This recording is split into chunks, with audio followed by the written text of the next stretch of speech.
As a nutritionist and dietitian, I find that so many women normalize things like exhaustion, breakouts, mood swings, or simple things like bloating, and think that it should just be a part of life, just something that they should deal with and that they carry on with year after year. But the fact is that these smaller signs are not insignificant. It is your body whispering to you that something is not quite right. And the fact is, our female bodies and our hormones are so sensitive, and they are constantly changing, not just on a monthly or yearly basis, but every single day. And these signs can actually be your body trying to warn you of something deeper that is happening. That maybe my hormones are out of balance, or maybe they need a little bit of support. And yes, sometimes it might work itself out, but more often than not, it slowly progresses until our body starts to shout at us. I have seen far too many people ignore the same warning signs our body gives us, whether it's feeling tired, hair loss, low energy, only to later discover that something more serious is going on with their health. I partnered with Joi because they go beyond a basic checkup. I just did blood work with them to test over 110 biomarkers, things that don't really get checked during a regular blood test. I got the full picture of my hormones, inflammation, gut health,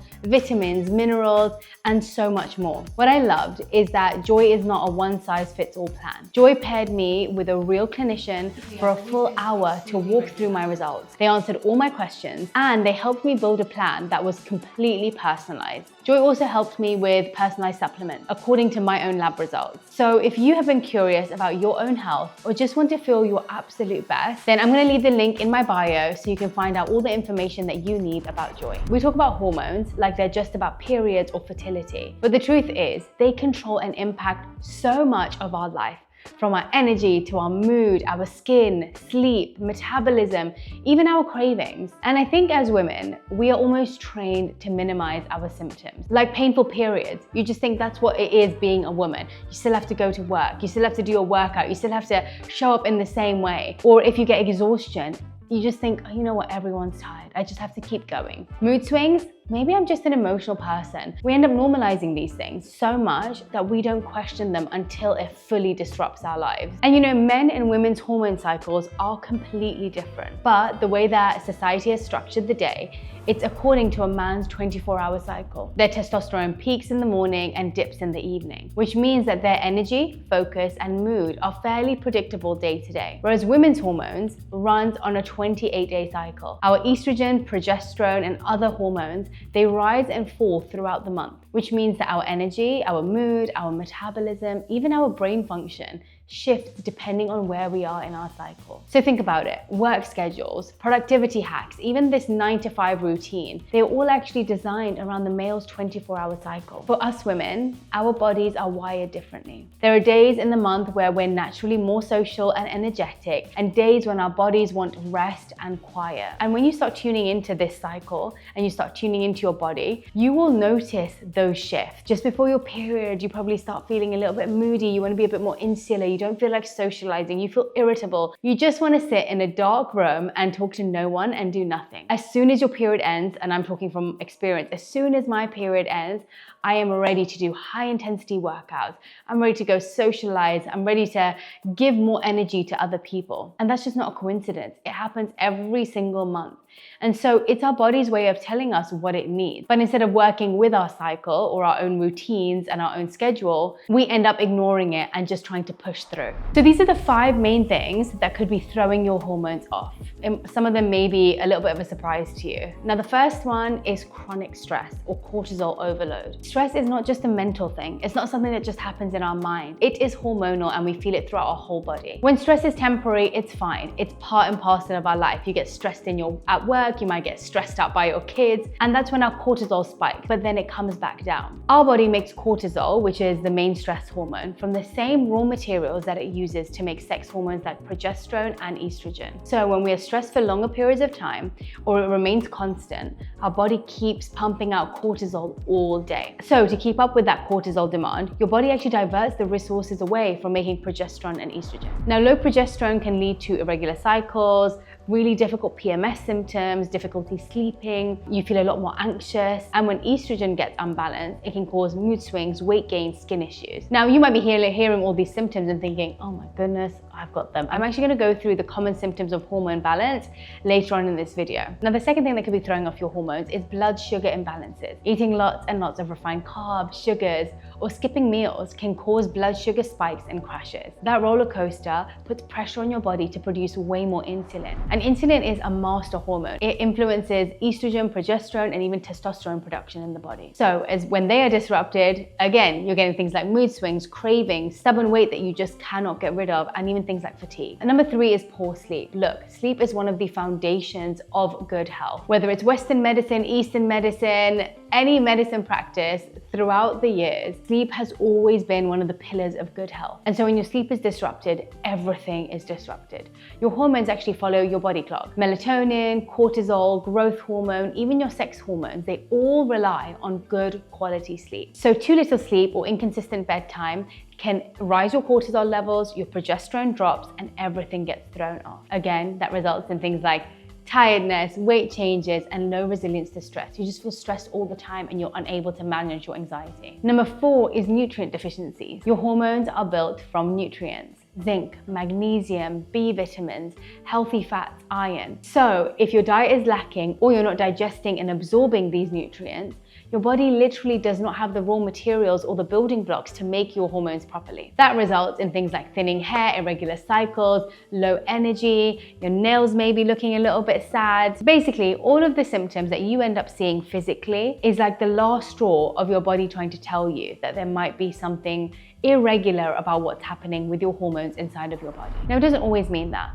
Once in a while, if you have an irregular cycle, once in a while, if you have a bit of hair thinning, sometimes based on your cycle, you might see more hair falling out than usual. If you've gone through a stressful time, your hair might fall out. But when you're noticing these things on a regular basis, that's when it's time to have a hormone check. And number 5 is environmental toxins. Now, this one usually is shocking to people, but there's so many things within our fragrances, within the makeup that we wear, pesticides in our food, skincare ingredients. We have to remember that every single thing that we put topically onto our body is directly absorbed into our bloodstream. And so anything that you put in your skin is actually the fastest way to get something into your bloodstream. So when you think about it like that, think about every single thing we put onto our body. There's actually this book called Fatal Inconveniences, and it changed the way that I thought about everything I was using, from hand soap to body wash, perfumes. Every single thing that you think about putting onto the layer of your skin or even on your scalp, you will think differently when you read this book, because a lot of these everyday products, they actually contain endocrine disruptors, which are basically ingredients that mimic or block your hormones. They confuse your hormone receptors in your body, especially estrogen,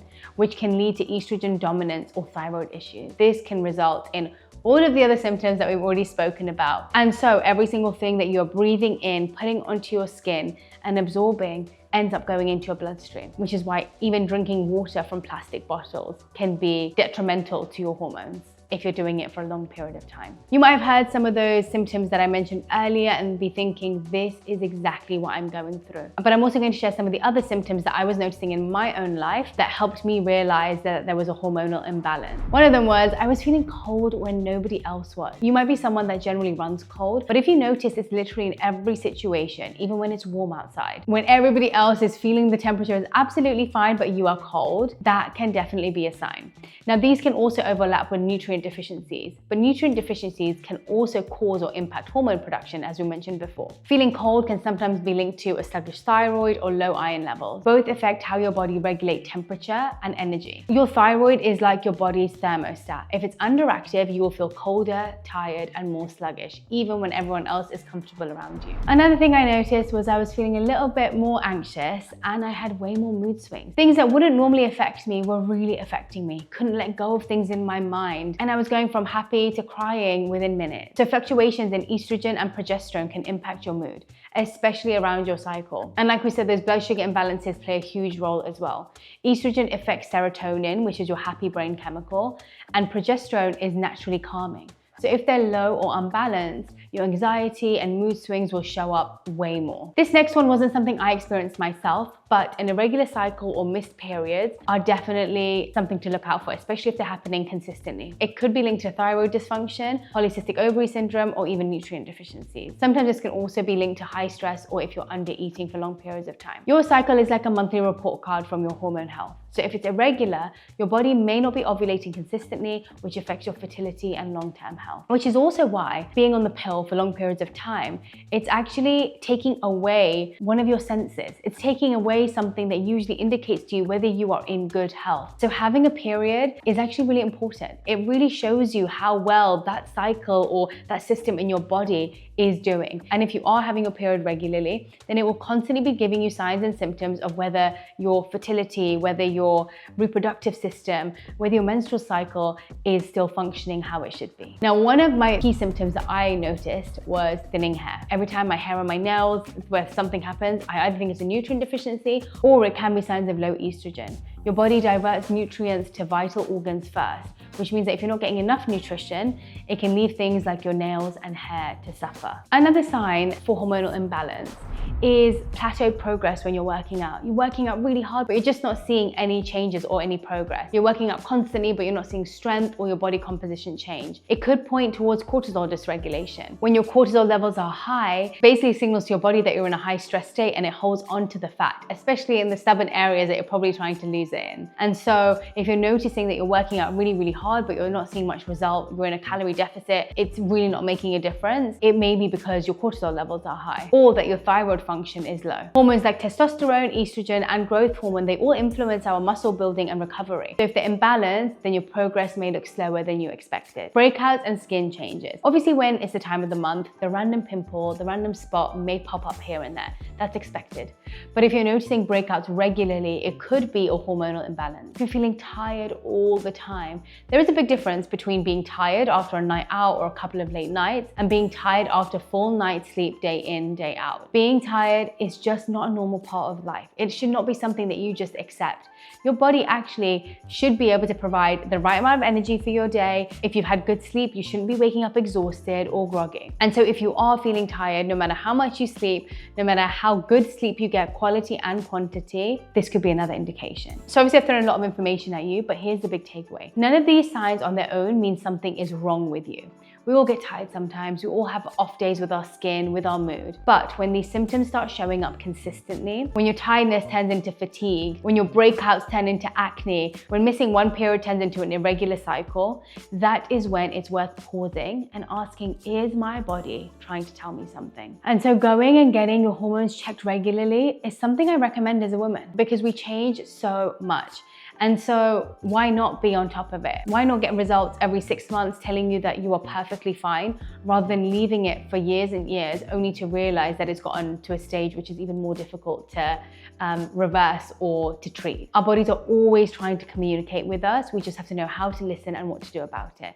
And the earlier that you pay attention, the easier it is to get support before things spiral out of control. This is a 3-part series. So in the next video, I'm going to be sharing the foods that help to support your hormone health naturally and some easy hormone balancing recipes. Thanks all so much for watching, and I hope that this series is really useful for you. I would love to hear in the comments what brought you to this video, and if you like this video, then please share it with your friends that you think would find it useful.